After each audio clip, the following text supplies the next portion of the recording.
How'd that one feel? Fantastic. Really good. Yeah, it was great. Great environment. I want to thank all the Ute fans that came out to this game and, brought so much energy and really, kind of helped to keep us going throughout the tough stretches. So thank you to them. But, it was great. It was a great home win against a great team, number 14. And obviously this rivalry is always something to look forward to. And so growing up here in Utah, it felt great to get this one. Second half, defense came through for you guys quite a few times. You had that 8-minute stretch offensively where you only scored a point, but they only cut it to 6 during that stretch. What was working defensively that you were able to just kind of counter them on the perimeter and kind of hold them at arm's length to the final minute? I feel like we had a pretty good game plan. Shout out to Coach Burgess. He had put together a really good scout for us, and just believed in that. And then obviously there was a point where it felt like they got every offensive rebound.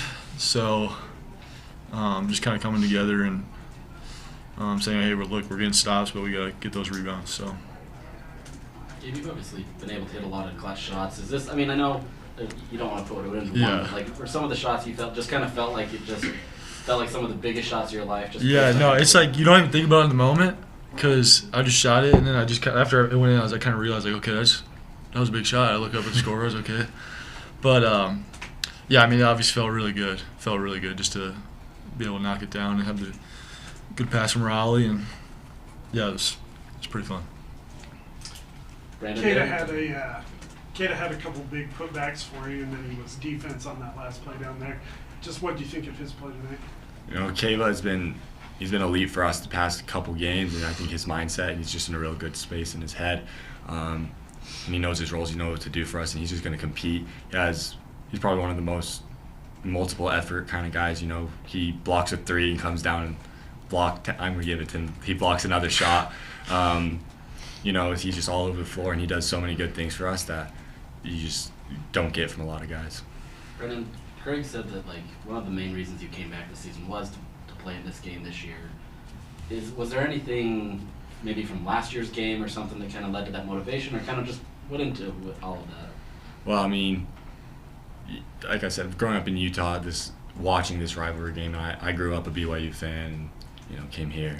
So it's and so it was great, and I think we won my freshman year, and then I lost the next 3, and obviously I didn't like the feeling of being 1-3 against BYU, and obviously that wasn't the whole reason of coming back, was just for this one game, but it had a huge part, and it's just a great I guess you could say tradition of this game of back and forth, and it's going to be fun for the Utes next year and conference game.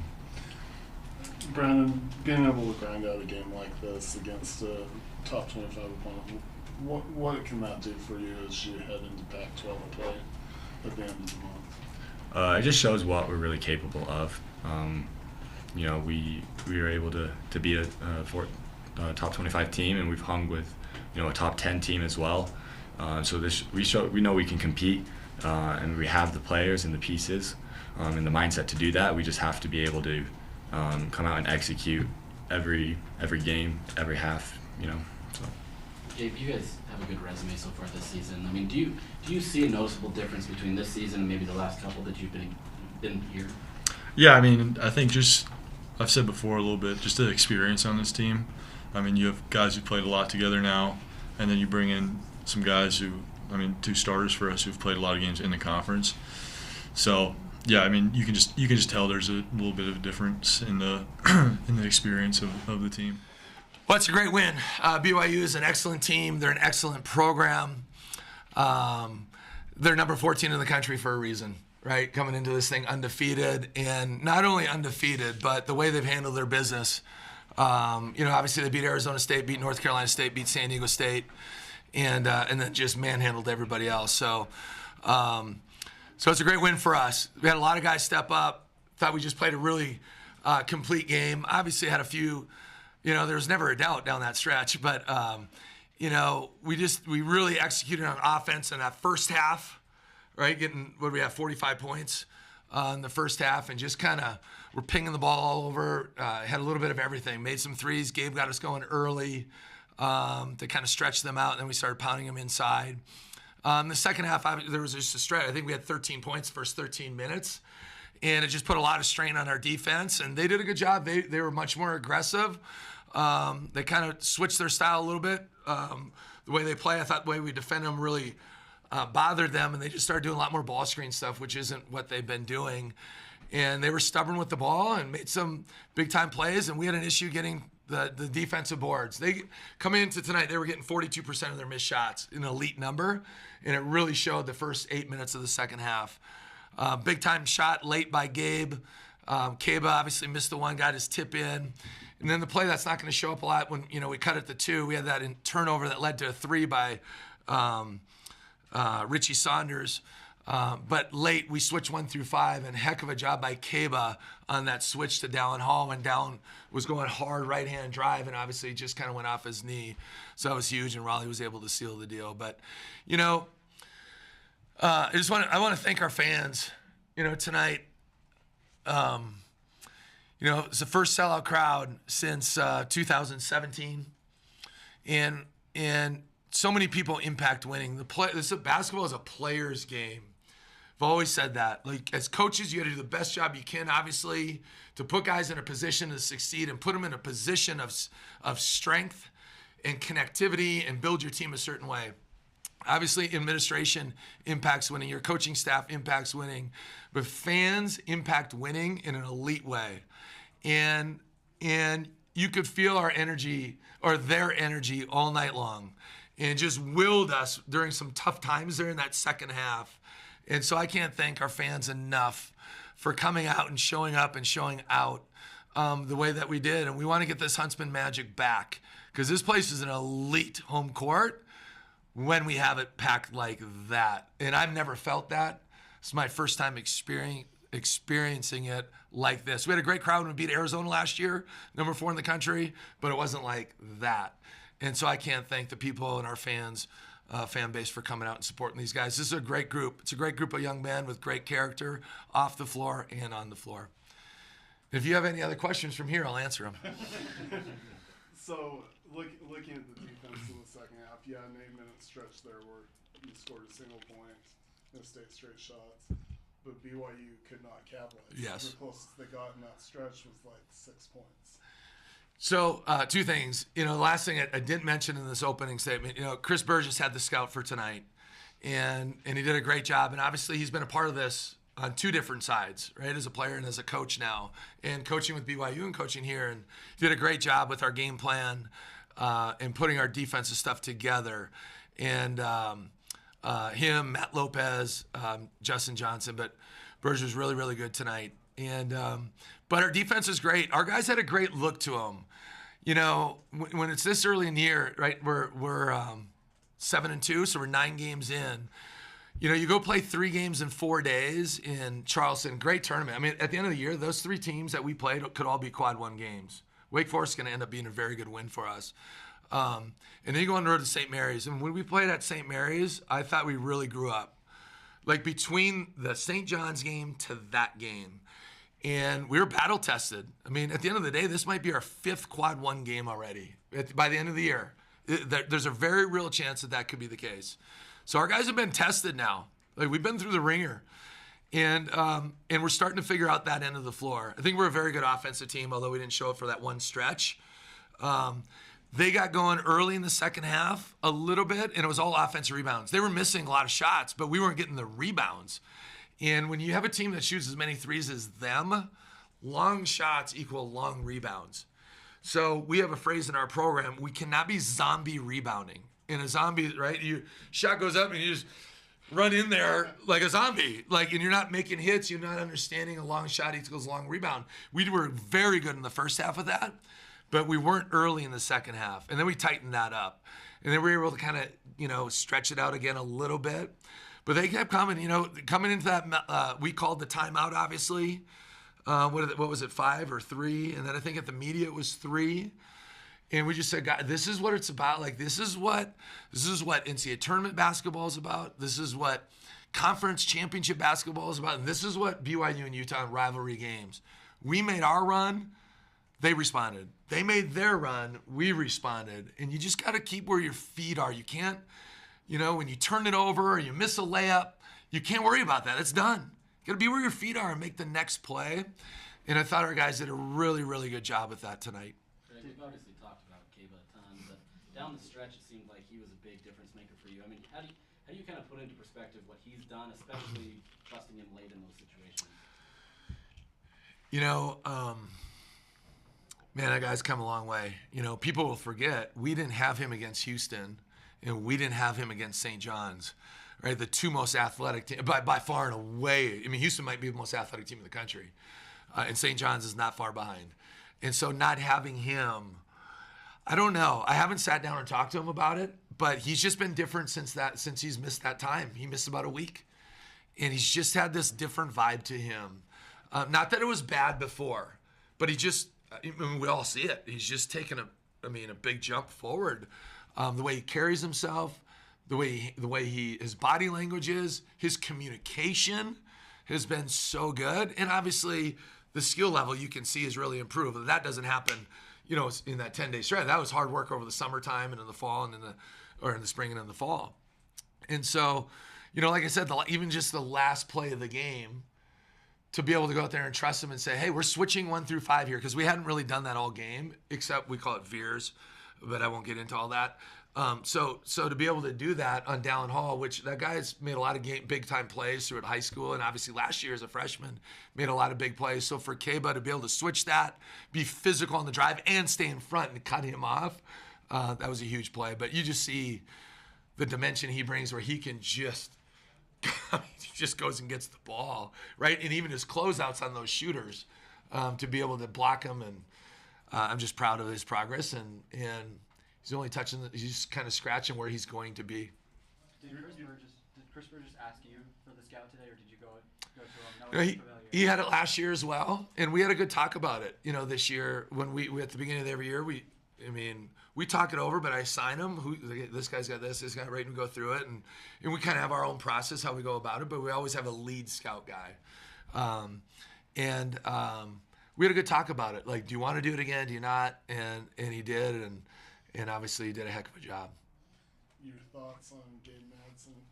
Early spark with his threes, then he hits the big one late. How important was kind of his leadership in selling the offense when they were making the run? I mean, that guy's had a lot of great experience. We threw that guy in the fire when he was he went to Cincinnati as a true freshman, opted out after 2 games. So I always view him like his first year at Utah as a freshman, even though it's technically.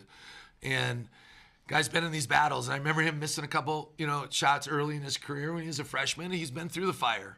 He's made some big shots in his career here. But in that second half, they mixed up their defenses a lot more between man and in their zone that they run. And we had a couple not very good possessions there late where we just didn't execute. But we had a couple obviously really good ones, and that is a play for Gabe against their zone where we're just trying to kind of bait him and skip it across. And I actually thought he passed up a pretty clean look, and he was going to try to turn the corner. Well, then he was going right into BC. That's where our 5 was, and he went to the step back, and he's pretty lethal with that step back, especially to that hand. But got us off to a great start. That's what your veteran players got to do. And he's been a part of this, game now. This is his 3rd year doing it, so he understands what it's like. But he's never played in that kind of environment in the Huntsman Center, and that's what your vets got to do. Gabe's a really good player. How valuable is this win to the program, but particularly one person, Branden Carlson? We had our little celebration in there, and that was I don't talk a lot about individuals. Everything we do is a team, but obviously the players know. Everybody knows.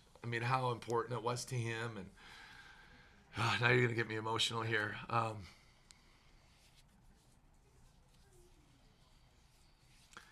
That guy's a legendary Ute. He's obviously he tested the waters last year, and there's a lot of stuff that goes out there on the recruiting front behind the scenes. And he had a lot. He could have had a lot of options, but there was never a doubt what he wanted to do. He's a running Ute. This is a big part of why he came back. And he played like it tonight. He played like a 5th-year dude. Like, he played like an all Pac-12 dude. He played like one of the best players in the country. His force, the ability to come back from his injury. It's easy to kind of forget about that now. Showed a little rust. He got tired quicker because he hasn't done anything since the Hawaii game, and did a little bit of stuff yesterday. It's what winners do. Dude's a winner, and he loves the University of Utah. He loves this place. Realistically, when did you know he was going to be able to go? Realistically, felt pretty good about it after practice yesterday from the limited stuff that he did, but obviously he just had to get confirmation in the morning. But at the end of the day, the guy's leg would have had to be dragging for him to not play in this game, right? But you still got to go through your protocols. You got to be smart with what you're doing in practice, but I think he would have to have a doctor would have to tell him, like, no, you can't go, and he still might have tried. Coach BYU's Jackson Robinson hit his average, but was quiet in 3. What did you do to contain him tonight? Well, they put a lot of pressure on you, right? I mean, when you're attempting 43s, that's their goal, from what I understand. Like he hear on all the TV broadcasts, he's a really good player, man. That guy can get it going. I mean, just against Evansville, they were up 10 with I think a minute 35 to go, and they go into halftime. I believe it was up 19 or 21, and Jackson Robinson hit a 3 when they thought he was guarded, and then gets the and one, which we experienced 5 times tonight. Well, he made the and one time, right in front of their bench. He's so long and he's so smooth, and his touch around the basket, a couple of those finishes he had in that first half, oh my goodness, it's high level stuff. I thought he started really exerting himself late in the second half, where they struggled to get anything going, and then he kind of carried some momentum that way. But obviously the scouting report is like, you got to be there on the touch. You cannot waste. Like you think you have him guarded, but because of his quick release and his length, he just shoots over people. So that was a big key to this game was him, and just you got to even get tighter than you think. You just got to try to make him put on the deck. Even though he's good at that, he makes good decisions.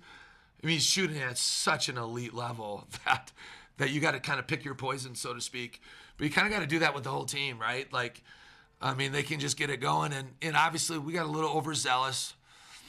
I don't think I've ever seen this in my life, but we were in our guys' the last 2 days. Like, we have to contest every shot because they're so lethal. So obviously, we closed long on some of these shots, and now they're getting 15 free throw attempts on 3s, which was a problem, right? But they're good, man. They put a lot of pressure on you. The last thing with that is when they're dribble penetrating, they're setting all the screens, you just have to have great awareness to where you're at defensively. Because it just feels like when you make a mistake positionally, that's when they get open. And all they need is a crack. Trevin Nell, Robinson, Dallin Hall's been shooting it very well this year. Richie drills the one right at the end. And you just know that stuff's going to happen in a rivalry game. How much does this game mean to a guy like Hunter Erickson, who's with the program and then comes to your program? Yeah, I mean, we talked about BC, and certainly we said something about Hunter, and Jake Wallin and Burge, and guys that have been a part of this for a long time.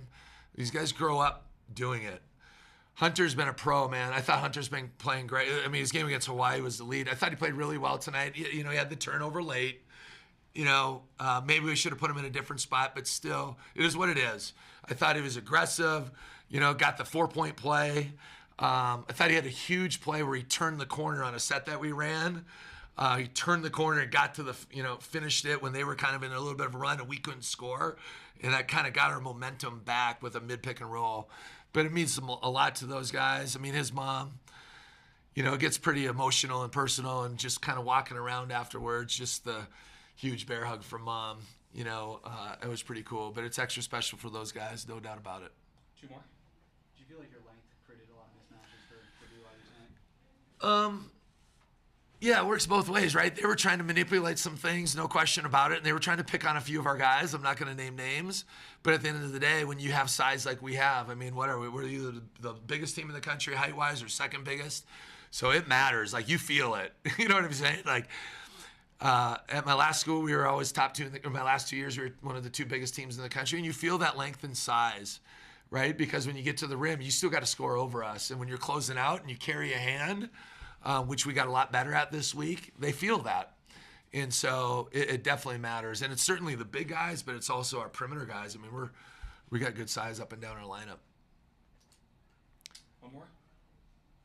No more? Coach, you kind of touched on this earlier, but I mean, take me through the last 2 minutes of the game. Kind of crazy. You talked about a little bit of execution stuff. What went wrong, and how can you clean that up? Well, you know, it was either, I thought there were 2 really bad possessions on our behalf, right? The first one, they were in the zone, and we were running what we were supposed to run, but I think our guys thought we were just kind of milking the clock.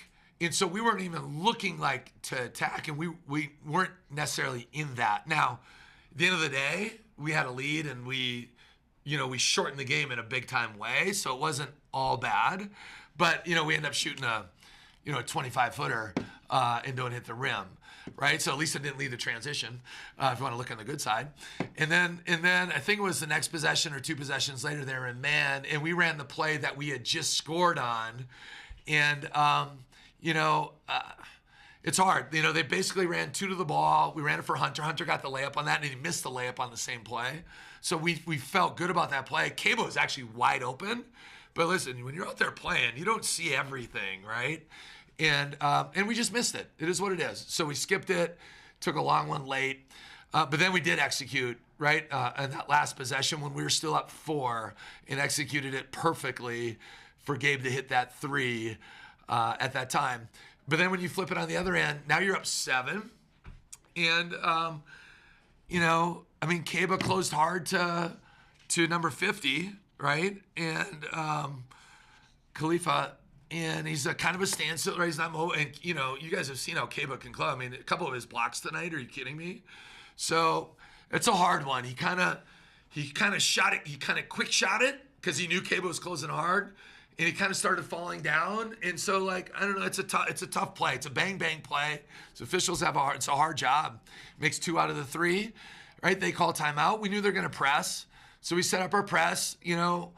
One thing, we've been very good against presses this year. We've torn presses up like we have. First time they pressed, what did we get? Hunter got a layup. We've been very good against presses. It's easy to get a little more conservative, and the problem was we caught the ball too flat to the baseline. It's easy to trap. It's easy to deny a reversal. We had 2 timeouts left. That's the last thing we said in the timeout. Hey, we got 2 timeouts. Any trouble? Call the timeout, right? We're still up. 5, I think it was, right? So, but that's what happens. We tried to split it, right? Whatever. Saunders gets it, rise up, whap. That's just how it goes. Now it's 2. And we kind of had that empty possession there late. But our guys did a great job on that last possession executing 2. And, there was another possession defensively. They called timeout, ran a quick hitter that we hadn't seen yet. It's kind of a cowboy misdirection. Raleigh, who can sniff out anything, fouls down Hall. Right? And then he does what he does. But we'll clean that stuff up. I thought we did some really good things, but obviously it's just some things that you just can't afford to do, right, in that kind of scenario.